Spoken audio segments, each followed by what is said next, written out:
Hello friends, welcome to my channel. Friends, आज हम लोग होम साइंस का क्वेश्चन लेकर आए हैं। क्लास 12th के बुक का है। क्या है? निम्न में कौन व्यक्तिगत स्वच्छता के अंतर्गत आता है? हाथ धोना, दांतों को ब्रश करना, नाखून काटना, ये सभी। तो क्या होगा? ये सभी। 1 ग्राम वसा कितनी कैलोरी देती है? तो 9 किलो कैलोरी देती है। ठीक। फैट कितना, कार्बोहाइड्रेट कितना देता है? 4.1, 4.2। प्रोटीन कितना देता है? 4.1 किलो कैलोरी। बच्चों को पूरक आहार कितने माह में देना चाहिए? तो 6 माह में देना चाहिए। पूरक आहार मतलब दूध के बाद जो सप्लीमेंट्री डाइट होती है उसको हमें थोड़ा थोड़ा, जैसे सब्जी हो गया, दाल का आलू मसल करके, सब्जी मसल करके, दाल का पानी हो गया, ये सारी चीज़ हमें बच्चों को ऊपर से देना चाहिए। एड्स कैसे फैलता है? हाथ मिलाने से, साथ साथ खेलने से, संक्रमित सुइयों से, जल और भोजन से। तो कैसे होगा? संक्रमित सुइयों से। जैसे टैटू वगैरह बनवाते हैं उससे, इंजेक्शन किसी को दिया और डिस्टरलाइजेशन ना हुआ हो, यानी उसको खौलाया ना गया पानी में तब, या और शारीरिक संबंध बनाने से, ये सब क्या होता है? इससे एड्स फैलता है। ना कि किसी के साथ खेलने, हाथ मिलाने, साथ से खाने से। निम्न में से कौन पहले कुछ दिनों के दौरान बच्चों की देखभाल के अंतर्गत आता है? बच्चों को गर्म रखना, गर्भनाल की देखभाल, माँ के दूध के अलावा कुछ और ना देना, इनमें से सभी। तो इसका आंसर क्या हो जाएगा? इनमें से सभी हो जाएगा। सबकी देखभाल हमें करनी चाहिए। क्षय रोग से बचने के लिए कौन सा टीका लगाते हैं? तो BCG का टीका लगाते हैं। BCG का फुल फॉर्म क्या है? Bacillus Calmette Guerin. ठीक, बैसिलस कैलमेट ग्यूरेन। ठीक। DPT का टीका किस बीमारियों से रक्षा देता है? Diphtheria, pertussis, tetanus. कौन कौन सी बीमारी हो गई? Diphtheria, pertussis, tetanus. ये 3 बीमारियों से बचाव के लिए DPT का वैक्सीन देते हैं। रोग निरोधक क्षमता कितने प्रकार की होती है? 2 प्रकार की होती है।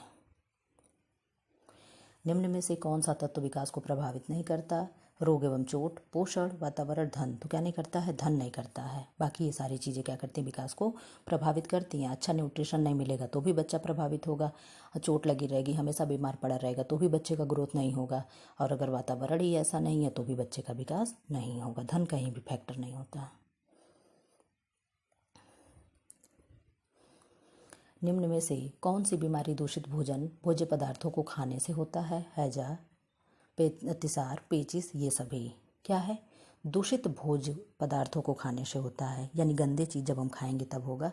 तो ये सारी चीज़ें, इनमें सभी होगा। क्या? अतिसार, हैजा, पेचिस, ये क्या है? ये जल जनित रोग भी हैं। क्या है? जल जनित रोग भी हैं ये। निम्न में से कौन खाद्य विषाक्तता का लक्षण है? जी मिचलाना, उल्टी होना, दस्त होना, ये सभी क्या खाद्य विषाक्त नहीं, फूड पॉइजनिंग का लक्षण क्या है? बासी खाना खा लें, कुछ खाना में पड़ा हो तो खा लें, खराब हो चुका हो तो इससे क्या होगा? इनमें से सभी होगा। ठीक, क्या होगा? इनमें से सभी।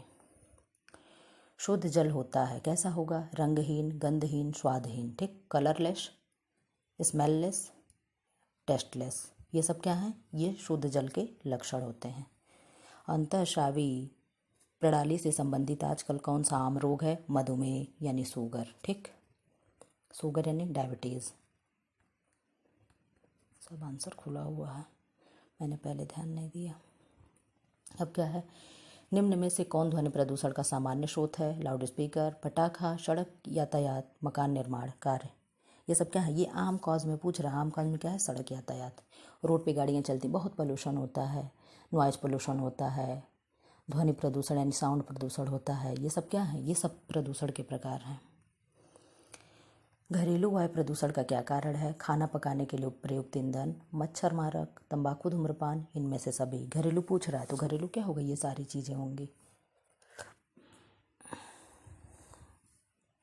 दूषित जल पीने से कौन सा रोग होता है? पीलिया, क्षय रोग, मधुमेह, मलेरिया। क्या होगा? पीलिया। इसमें से क्षय रोग क्या है? टीबी है। टीबी किस बैक्टीरिया से होता है? Mycobacterium tuberculosis. मधुमेह ये तो है ही नहीं। मलेरिया ये मच्छर काटने से होता है। अभी कौन सी मच्छर? मादा एनाफिलीज मच्छर काटती है तो मलेरिया होता है। किस स्थिति में रहती है? जाइगोट स्थिति में रहती है तो ये होता है। प्लास्टिक द्वारा मुख्य रूप से कौन सा प्रदूषण होगा? तो भूमि प्रदूषण होता है। मिट्टी में जब प्लास्टिक जाता है तो क्या है? वो नष्ट नहीं होता है। बाकी कोई भी चीज़ें, कागज़ हो गया, कार्टन हो गया, ये सारी चीज़ें जो भी ज़मीन में क्या होती हैं? डिस्ट्रॉय हो जाती हैं। लेकिन प्लास्टिक जो है वो ख़त्म नहीं होता, मिट्टी में चाहे सालों साल दबा रहे। जल प्रदूषण के कारणों के लिए मुख्य रूप से निम्नलिखित में से कौन जिम्मेदार है? वनारोपण, तेल रिफाइनरी, कागज कारखाना, बी और सी। बी और सी यानी तेल रिफाइनरी और कागज कारखाना।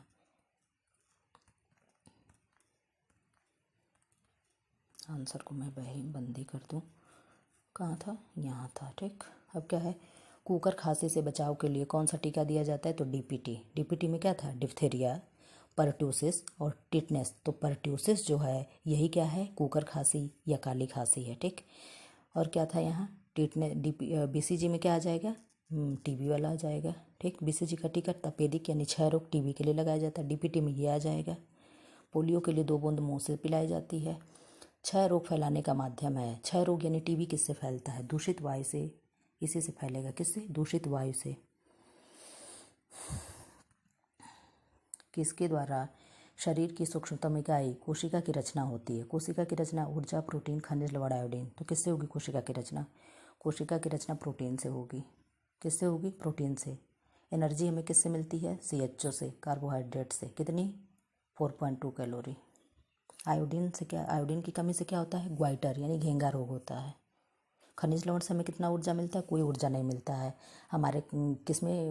हमारे पेट के मतलब लीवर सही करने में, या हमारे यहाँ रेसेस जो भी होते हैं, ये क्या है? ये सब हमारे पेट को साफ करने में, आंत को साफ करने में महत्वपूर्ण भूमिका निभाते हैं। निम्न में से कौन विशिष्ट बालकों का प्रकार नहीं है? आर्थिक अक्षमता, शारीरिक अक्षमता, मानसिक, सामाजिक। तो क्या है? आर्थिक अक्षमता नहीं होगा। कौन सा रोग वायु द्वारा नहीं फैलता है? तो वायु से क्या नहीं फैलेगा? खसरा, हैजा, सर्दी, क्षय रोग। क्या नहीं फैलेगा? हैजा। हैजा किससे फैलता है? हैजा जल जनित रोग है। क्या है? हैजा जल जनित रोग है। फिर आंसर कुछ बंद कर दें। क्या है? हैजा जल जनित रोग है। संवेदात्मक विकास कितने प्रकार के होते हैं? 3, 2, 1, 4। संवेगात्मक विकास कितने प्रकार के होते हैं? 2 प्रकार के। कितने प्रकार के होते हैं? 2 प्रकार के। खसरे का टीका कब लगाया जाता है? 5 माह, 9 माह, 10 महीना, 1 साल। खसरे का टीका कब लगाते हैं? खसरे का टीका कब लगाते हैं? 9 माह में। खसरे का टीका कब लगता है? 9 माह में।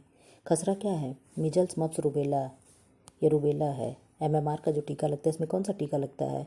MMR का टीका लगता है। MMR मतलब मीजल्स और अभी मप्स, रूबेला। ठीक, तो इसमें क्या है? ये रूबेला ही है जो खसरा है। रोग फैलाने वाले जीवाणुओं से मुक्त करने हेतु निम्न में से कौन सा घोल का प्रयोग करना चाहिए? नमक का घोल, पोटेशियम परमैंगनेट का घोल, गंधक का घोल, चीनी का घोल। तो क्या करना चाहिए हमें? रोग फैलाने वाले जीवाणुओं को क्या? पोटेशियम परमैंगनेट से क्या होगा?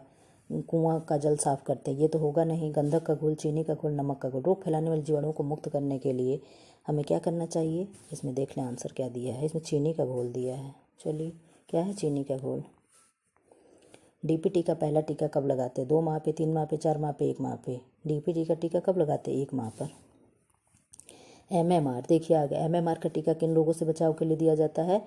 मॉप्स, ठीक है, रूबेला, मॉप्स, रूबेला और MMR क्या था? मॉप्स। अभी देखिए बताए, फिर भूल गया। चलिए ठीक है, इन्हीं तीनों रोगों से बचाव के लिए MMR का टीका लगाया जाता है। कूड़ेदान में किसका छिड़काव करना चाहिए? नमक का, चीनी का, डीपीटी का, DTP का, गोबर का। ये DDT होगा। ठीक, क्या है? DDT। ठीक, DDT का छिड़काव। डीपीटी नहीं, डीपीटी तो वैक्सीन होगा जो बच्चों को लगाया जा रहा है। मानसिक न्यूनता कितने प्रकार के होते? 4, 5, 3, 2। मानसिक न्यूनता कितने प्रकार के होते? 3 प्रकार के। संक्रामक रोग से व्यक्ति से तात्पर्य है रोग को बार बार होना, रोग लंबे समय तक होना, एक व्यक्ति से दूसरे को फैलना। क्या है? एक व्यक्ति से दूसरे को फैलना संक्रामक रोग है। आंसर बंद कर दें। 44 क्वेश्चन है।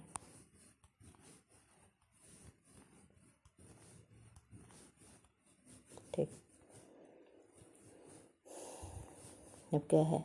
विटामिन सी की कमी से कौन सी बीमारी होती है? स्कर्वी। रतौंधी किससे होती है? विटामिन ए की कमी से। एनीमिया आयरन की कमी से होता है। बेरी B1 की कमी से होता है। B1 का रासायनिक नाम क्या है? थायमीन है। सी का रासायनिक नाम क्या है? Ascorbic acid. ए का रासायनिक नाम क्या है? रेटिनॉल है। ऊर्जा प्राप्ति का स्रोत है क्या? कार्बोहाइड्रेट। कितनी ऊर्जा मिलती है? 4.2। विटामिन क्या है? शरीर को सुरक्षा प्रदान करता है। प्रोटीन क्या है? बॉडी बिल्डिंग यानी शरीर निर्माणात्मक तत्व हैं। खनिज क्या है? खनिज हमारे आंत को साफ करने में मदद करते हैं। पेचिश से पीड़ित बच्चों को दिया जाना चाहिए दूध, चीनी युक्त गर्म पानी, नमक युक्त ठंडा पानी, नमक और चीनी युक्त घोल। तो क्या देते हैं? नमक और चीनी युक्त घोल देते हैं। निम्नलिखित में कौन सा पोषणहीनता से संबंधित रोग है? Influenza, bronchitis, anaemia, malaria. क्या होगा? पोषणहीनता, एनीमिया। मलेरिया क्या है? मच्छर काटेगा तब होगा। विकासात्मक मनोविज्ञान लाभदायक है बच्चों के लिए, अभिभावकों के लिए, शिक्षकों के लिए, इन सभी के लिए। किसके लिए लाभदायक होगा? इन सभी के लिए। संतुलित आहार न ग्रहण करने से क्या प्रभाव पड़ता है? भार में कमी होगी, शारीरिक प्रभाव की क्षीणता, कमजोरी होना, ये सभी हो जाएगा। रोग निरोधक क्षमता कितने प्रकार की होती है? 3, 2, 4, 6। कितने प्रकार की होगी? 2 प्रकार की। बच्चों को किस रोग से बचाने के लिए विटामिन ए की खुराक दी जाती है? रतौंधी।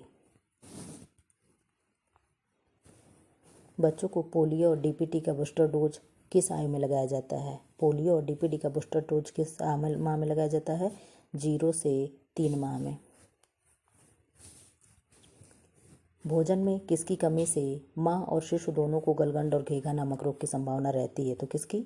सोडियम और आयोडीन की। किसकी? आयोडीन की। सॉरी, सोडियम से क्या होगा? सोडियम, विटामिन बी और डी और फास्फोरस दोनों क्या है? बेस्ट फ्रेंड है और दोनों हड्डियों और दांतों के लिए कार्य करते हैं मिलकर के। स्वच्छता के किस कार्य के लिए जल की अधिकतम आवश्यकता होती है? नहाना, कपड़ों की धुलाई, दांतों की सफाई, हाथों की सफाई। किसके लिए जल की आवश्यकता, अधिकतम आवश्यकता होती है? किसके लिए अधिकतम आवश्यकता होगी? तो क्या है? कपड़ों की धुलाई के लिए सर्वाधिक जल लगता है। टाइफाइड एवं हैजा बीमारियां किसके संदूषण से होती है? तो किससे होगी? जल एवं भोजन दोनों से होता है। ठीक, अगर भोजन ना होता तो केवल जल से होता। WHO का पूर्ण रूप है वर्ल्ड हेल्थ ऑर्गेनाइजेशन। स्त्री के प्रथम दुग्धस्राव को क्या कहते हैं? कोलेस्ट्रम। फ्रेंड्स, ऐसे वीडियो पाने के लिए चैनल को लाइक करें, शेयर करें एंड सब्सक्राइब करें।